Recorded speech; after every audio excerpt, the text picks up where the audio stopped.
नमस्कार दोस्तों। तो मैं लेकर आया हूँ PYQ बीपीएससी के और बहुत ही सारे इंपॉर्टेंट क्वेश्चन। तो बने रहिएगा मेरे चैनल पे PYQ केमिस्ट्री। और चलिए स्टार्ट करते हैं बीपीएससी के जितने भी प्रीवियस ईयर क्वेश्चन है और जो कि इंपॉर्टेंट है आपके एग्जाम के पर्सपेक्टिव से। तो चलिए पहला क्वेश्चन करते हैं। In which of the following during the emission of radioactive rays no changes occur in the mass in charges. Mass और चार्जेस चेंज नहीं होगा कौन से इमिशन में? तो करेक्ट आंसर है आपका गामा इमिशन। कोई मास और कोई चार्ज इन्वॉल्व नहीं होता है, नहीं इमिशन मतलब इन्वॉल्व होता है, इमिशन नहीं होता है। ठीक है। अब बात करते हैं कि अदर ऑप्शंस की। तो ऑक्सीडेशन में पता ही है आपको, लॉस ऑफ इलेक्ट्रॉन होता है। अल्फा पता ही है हीलियम वाला है, ठीक है, हीलियम पे चार्ज होता है। और आपकी बात है बीटा, तो बीटा भी पता है आपको, इलेक्ट्रॉन इन्वॉल्व होते हैं। तो करेक्ट ऑप्शन क्या हो जाएगा? That is gamma. ना चार्ज ना मास इमिशन में इन्वॉल्व होते हैं। चलिए अब अगला क्वेश्चन देखते हैं, second. In descending order of penetrating power of alpha beta gamma रेजा। देखिए बहुत ही अच्छा क्वेश्चन है।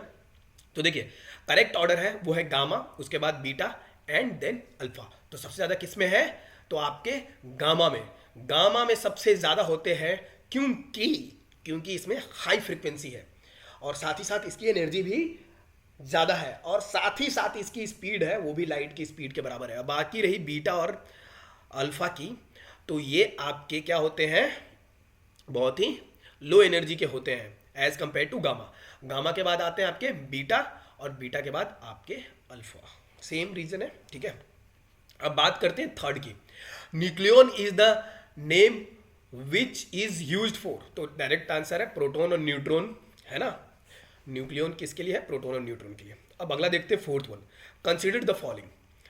तीन ऑप्शन गिवन है, इनमें से कौन सा सही है? ठीक है। तो देखिए कार्बन को जलाइएगा तो क्या निकलेगा, ये पूछ रहा है सवाल, ठीक है। Emission at thermal power plant. तो कार्बन जलाइएगा तो सिंपल सी बात है कार्बन डाइऑक्साइड निकलेगा, ठीक है। तो करेक्ट ऑप्शन क्या हो जाएगा? ए। पर यहां पर देखने वाली बात क्या है? तो देखने वाली बात यह है कि यहां पर क्या है आपका कि अगर इम्प्योर कार्बन होता तो क्या होता है? इम्प्योर कार्बन होने की वजह से वो ऑक्साइड ऑफ नाइट्रोजन भी छोड़ता और ऑक्साइड ऑफ सल्फर भी छोड़ता। अब बात करते हैं फिफ्थ वन की। Minerals are inorganic solid. Inorganic solid क्या होते हैं? आपके मिनरल्स कहलाते हैं। तो करेक्ट ऑप्शन क्या हो जाएगा? फिफ्थ का बी। अब बात करते हैं सिक्स्थ की। Two atoms are set to be an isotope. दो एटम कब आपके आइसोटोप कहलाते हैं? जब उनकी एटॉमिक नंबर सेम हो और मास नंबर क्या हो? डिफरेंट हो। डेट इज हाइड्रोजन, ड्यूटेरियम और ट्रिटियम। यहां पर क्या है? मास अलग है, बाकी एटॉमिक नंबर सबका क्या है? 1 है। तो करेक्ट ऑप्शन क्या हो जाएगा? ए। ए इज द करेक्ट वन। तो होप्स वो आप लोग को समझ में आ रहा होगा। अब अगला क्वेश्चन है seventh one. Who was the inventor of radio activity? तो करेक्ट आंसर क्या है? हेनरी ब्रिकवेल।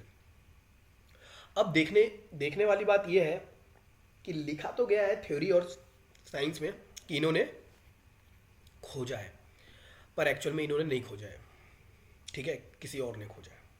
पर वो तो अलग टाइप का बात हो गई है ना, जबकि आपके पेपर में तो यही लिख के आना है सी। अब बात करते हैं एट्थ वन की। A single type of atom is found in.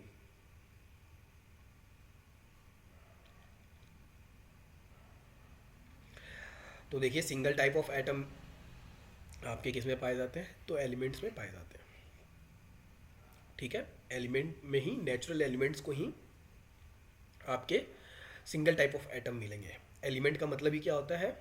एक ही टाइप के एटम होना। तो बहुत ही आसान क्वेश्चन है, एट्थ का सी इज द करेक्ट वन। अब बात करते हैं नाइन्थ की।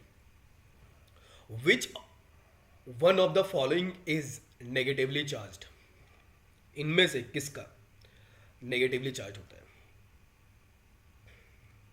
तो देखिए अभी आपको थोड़ी देर पहले ही बताया मैंने, beta as like a electron, ठीक है। तो beta is the correct one.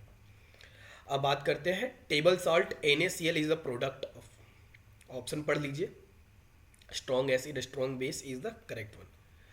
Table salt बनता कैसे है, तो NaOH प्लस HCl कराइएगा रिएक्शन, तो ये क्या बन जाएगा आपका NaCl और पानी। तो करेक्ट आंसर क्या है, strong acid strong base. Which of the following is not a radio active element, तो इसका करेक्ट ऑप्शन है आपका जर्कोनियम। ये देखिए लाइटर एटम हो गया आपका, लाइटर एलिमेंट हो गया, 84 या 84 से ज़्यादा एटॉमिक नंबर है, तो वो क्या कहलाते हैं आपके रेडियो एक्टिव एलिमेंट्स कहलाते हैं। ठीक है, अब बात आती है 12th की। आर्टिफिशियल सिल्क इज कॉल्ड, तो करेक्ट ऑप्शन क्या हो जाएगा, रायोन। ठीक है, सिंथेटिक सेमी सिंथेटिक फाइबर भी इसको कहा जाता है, तो करेक्ट आंसर क्या हो जाएगा, रायोन, that is A1। 13th, element of the group in the periodic table. देखिए ग्रुपिंग जो होती है वो केमिकल प्रॉपर्टीज के बेस पर ही होती है, तो करेक्ट ऑप्शन जो होगा आपका, करेक्ट जो ऑप्शन होगा वो होगा आपका have a similar chemical properties. ठीक है, तो एलिमेंट ग्रुप, ठीक है, समझ में आ गया, सिमिलर केमिकल प्रॉपर्टीज। तो होप सो आप लोग को अच्छा लग रहा होगा वीडियो, तो भाई दोस्तों को शेयर तो नहीं करोगे आप लोग क्योंकि खुद ही पढ़ना चाहोगे, तो लाइक तो कर देना वीडियोस को। ठीक है, तो थैंक यू सो मच, बने रहिएगा मेरे चैनल पे, on and only PYQ chemistry. Thank you.